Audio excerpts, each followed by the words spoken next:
All right, we're gonna try something ambitious today. Take 5,000 years of Chinese history and unpack it, all in one go. We're gonna trace the story of one of the world's oldest, most influential civilizations, all the way from its ancient beginnings to the global superpower it is today. So, let's dive in. And that's a really good question, isn't it? How does a civilization with roots that go that deep become the powerhouse we see today? Well, that's exactly the journey we're about to go on. We're going to unroll that historical scroll one key moment at a time. So here's our plan. We'll start at the very beginning, then check out its legendary golden ages, navigate through some intense periods of division and empire building, and finally, see how the imperial era gave way to the modern nation we know today. Okay, our story starts at the dawn of Chinese civilization. So where did it all kick off? Well, to find out, we have to go back thousands and thousands of years. You know, like a lot of the great ancient civilizations, China's story begins with rivers. Its cradle was right there in the fertile lands along the Yellow and Yangtze rivers, where farming could just flourish. This led to the first major states, like the Shang dynasty, and later the Zhou, which was this period of incredible intellectual energy that would shape China forever. What's really cool is that this early era wasn't just about emperors and battles. It was a time of huge ideas. You had philosophies like Confucianism, which is all about social order and harmony, and Taoism, which focuses on living in balance with nature. These ideas created the ethical foundation that honestly still influences Chinese culture in a big way today.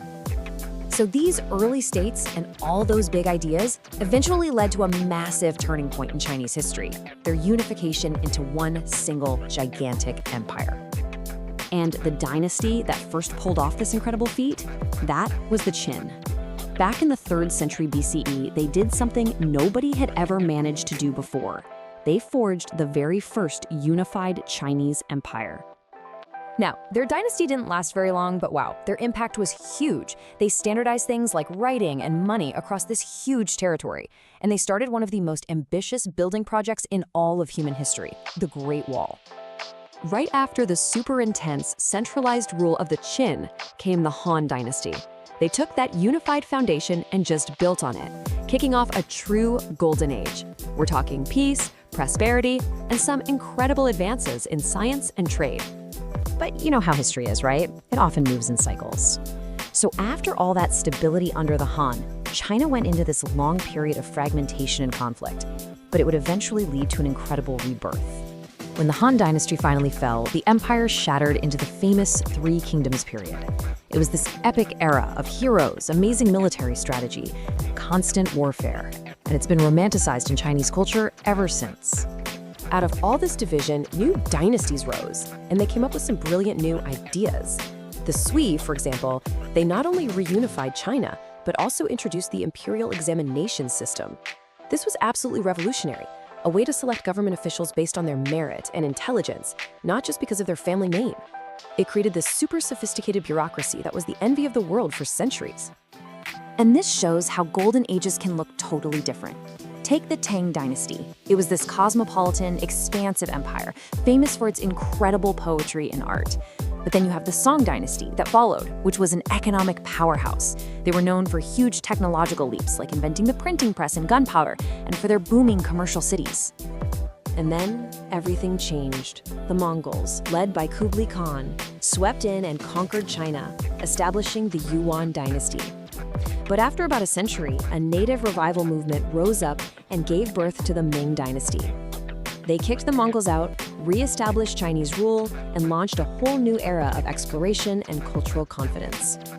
Okay, so now we're arriving at the final chapter of Imperial China. This period would see the last great dynasty face challenges it had never seen before, not from rivals inside the country, but from powerful nations far, far away.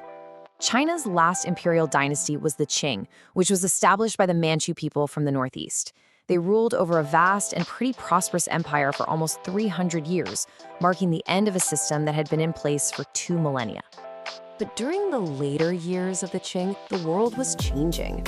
Industrialized European nations with their powerful modern militaries started forcing their way into China's markets. They imposed what became known as unequal treaties, which really began to chip away at the empire's sovereignty. So this combination of internal problems and this new external pressure, it just proved to be too much. The 2,000-year-old imperial system collapsed, and from those ashes, a completely new China would be forged in the fires of 20th century revolution. The first half of the 20th century was just incredibly chaotic. We're talking revolution, a brutal invasion by Japan, and then a bitter civil war. Out of all that conflict, the Communist Party emerged as the victor. In 1949, its leader, Mao Zedong, established the People's Republic of China. And that event marked one of the most profound transformations in the nation's entire history. And that brings us to the final chapter of our story so far, China's absolutely meteoric rise over the past few decades into the modern global superpower we see today. And you really can't overstate the sheer scale and speed of this transformation. I mean, in just a few decades, China has grown to become the world's second largest economy. That's a shift that is fundamentally reshaping, well, everything. So the crucial thing to understand about modern China is that it's this incredibly complex blend. It's a massive industrial giant and a leader in high-tech fields, but at the same time, it very consciously preserves its ancient cultural traditions. It's really created a unique identity for its more than 1 billion people. And you can really feel this incredible energy in its massive cities. You've got Beijing, the ancient imperial capital that's now the political heart of the country, Shanghai, this futuristic city that's its booming financial hub, and of course Hong Kong, a truly unique global metropolis with its own distinct history and vibe. And that leaves us with one final fascinating question. From those ancient river valleys to today's gleaming megacities, China's story has been one of incredible resilience and constant change. After 5,000 years of rising, falling, and rising again, you just have to wonder, what does the next chapter hold?